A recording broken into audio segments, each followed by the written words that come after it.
大家好，我係阿 Fred，今日會同大家講圍棋兩個好重要嘅規則。第一就叫做撳入點，第二個規則叫做食棋大過撳入點。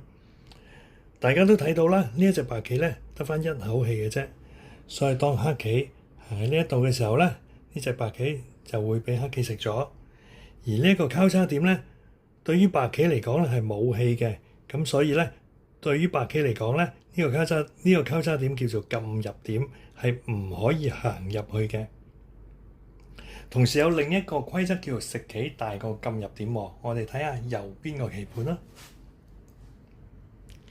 呢8隻黑棋已經俾白棋包圍住啦。呢8隻黑棋只係得返中間呢一口氣，所以喺呢個時候咧，白棋就可以行入去呢個撳入點咯。當白棋行入呢個撳入點嘅時候咧，黑棋已經氣數已盡啦，冇晒氣啦。咁咧，白棋就可以食咗呢8隻黑棋。咁所以呢個咧就叫做食棋大過撳入點。